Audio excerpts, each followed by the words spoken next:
Gwen Aguilar yang berusia 29 tahun, kewarganegaraan Filipina. Dia pertama kali datang ke Singapura pada tahun 2001 untuk bekerja sebagai asisten rumah tangga. Gwen saat itu berteman dengan Jen Lapubla yang ia temui di Singapura, di mana kedua wanita tersebut akhirnya menjadi teman dekat. Mereka memperlakukan satu sama lain seperti seorang saudara sampai suatu ketika salah seorang dari mereka tiba-tiba ditemukan tak bernyawa.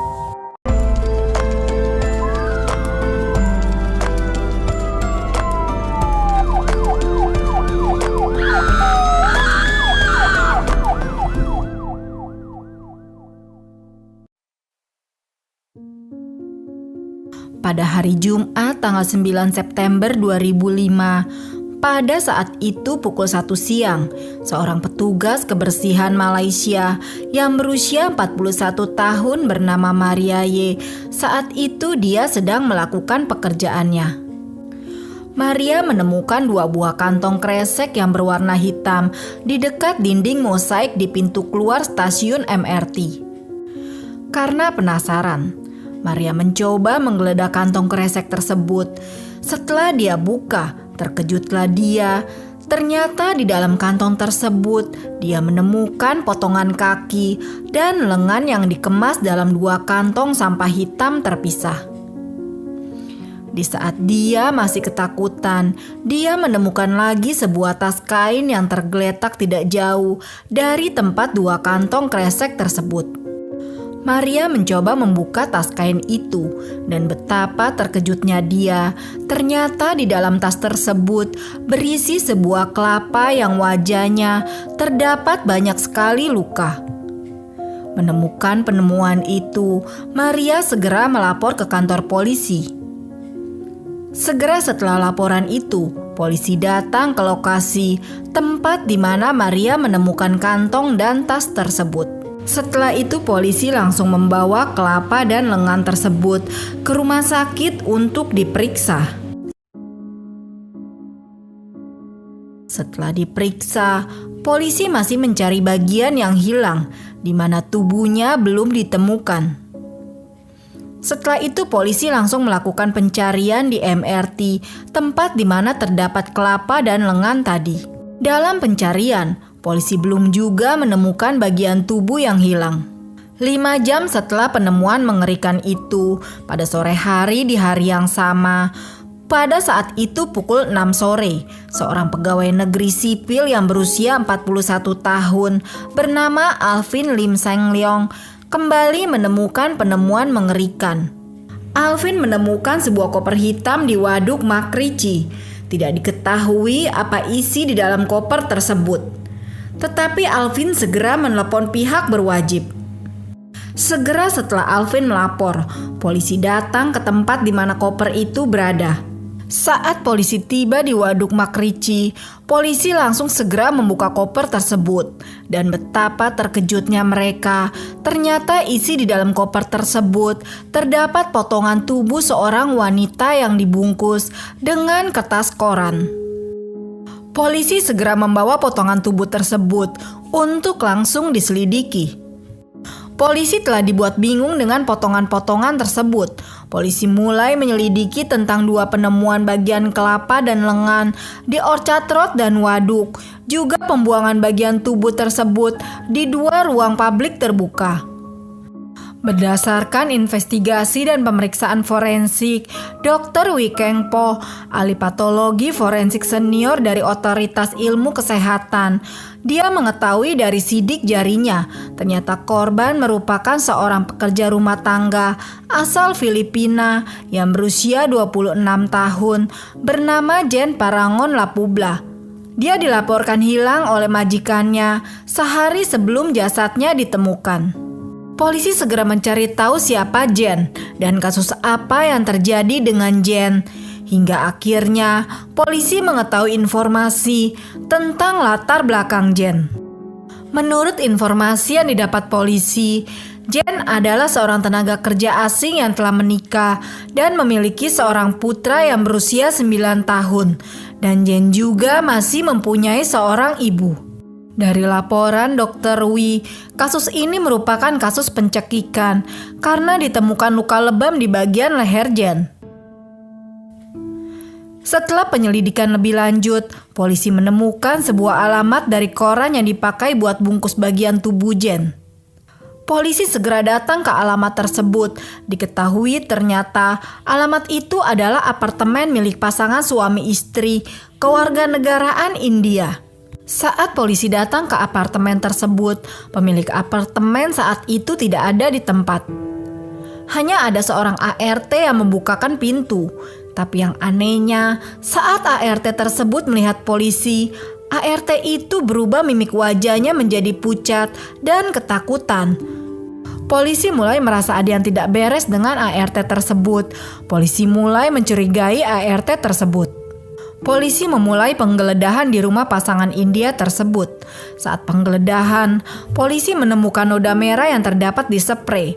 Dan polisi juga menemukan surat yang sudah dipotong kecil-kecil.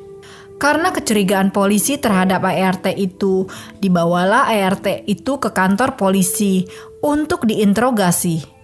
Saat Gwen di kantor polisi, Gwen diinterogasi dan polisi menanyakan apa dia mengenal Jen, seorang kewarganegaraan Filipina yang bekerja sebagai ART. Gwen menjawab kalau dia tidak mengenal Jen. Tapi polisi yakin kalau Gwen mengenal Jen.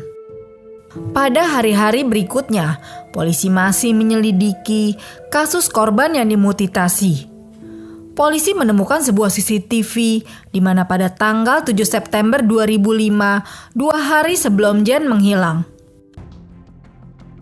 Di CCTV itu terlihat Gwen berjalan masuk ke apartemen majikannya bersama dengan Jen. Di CCTV tidak nampak Jen keluar, namun pada tanggal 5 terlihat Gwen keluar dari apartemen dengan membawa sebuah koper. Lalu Gwen terlihat memberhentikan mobil taksi. Pada saat itu tidak diketahui kemana Gwen pergi membawa koper itu. Namun polisi langsung mencari tahu tentang mobil taksi itu.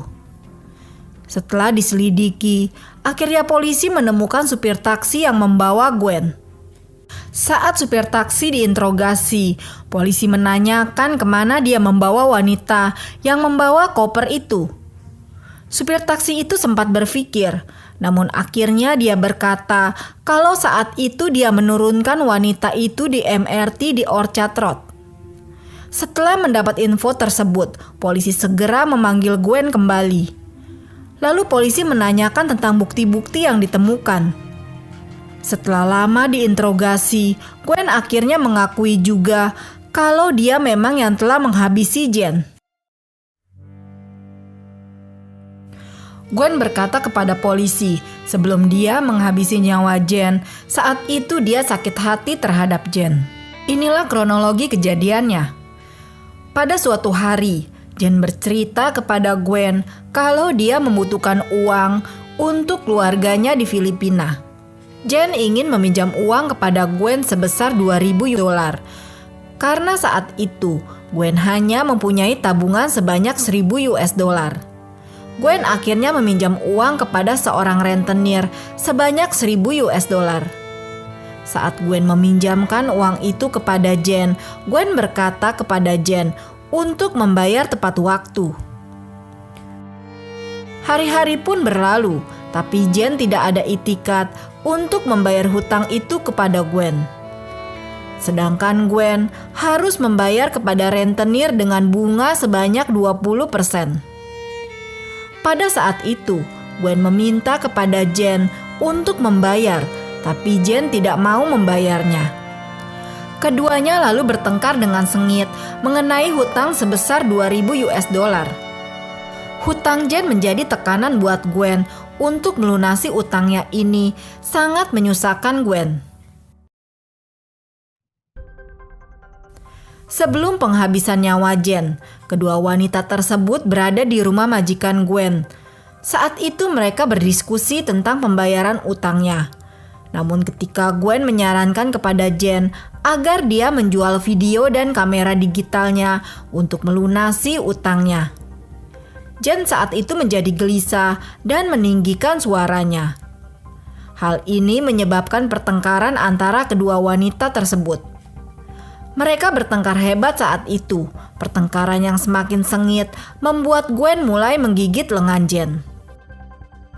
Selama perkelahian, terdapat luka gigitan dan bekas gigi di lengan kanan Jen. Gigitan itu masih berbekas di tangan Jen yang terputus. Selama pertarungan, Gwen menggunakan bantal untuk menutupi wajah Jen dan membekapnya hingga jatuh pingsan. Setelah itu, Gwen melepaskan bantalnya dan Jen tiba-tiba sadar kembali yang menyebabkan Gwen mencekik Jen hingga berhenti bernapas dan meninggal karena mati lemas. Setelah penghabisan nyawa Jen, Gwen menyembunyikan jasadnya di kamarnya di dalam tas bagasi. 2 hari setelah penghilangan nyawa Jen, pada tanggal 9 September, ketika majikannya saat itu tidak ada di rumah, Gwen pergi ke Little India, di mana dia membeli sebuah kapak, sarung tangan, dan kantong sampah hitam dari pusat perbelanjaan Mustafa. Lalu dia kembali ke apartemen untuk memisahkan tubuh Jen. Gwen mencoba mengganti sarung gulingnya dan 2 sarung bantal, gorden baru, dan 1 spray yang berluburan noda merah di dalam kamarnya, serta menggunakan deterjen dan air untuk membersihkan kamarnya. Gwen menghabiskan pagi hari untuk memotong-motong jasad Jen tersebut sebelum mengemasnya ke dalam koran, kantong plastik, dan kantong sampah. Lalu dia menyimpannya di 2 tempat yang berbeda. Kantong dan tas itu dia buang di Orchard Road, sedangkan koper itu dia tinggalkan di McRitchie Reservoir, di mana akhirnya ditemukan.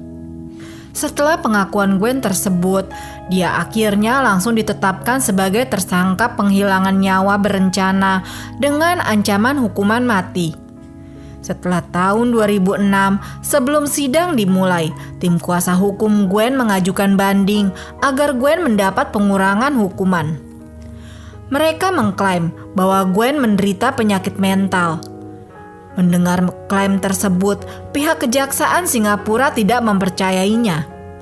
Psikiater yang bernama Dr. Tom mengkonfirmasi bahwa Gwen menderita depresi berat ketika Gwen menghilangkan nyawa Jen. Di saat itu, dia lagi tidak stabil, membuat Gwen tidak bisa mengontrol perilakunya.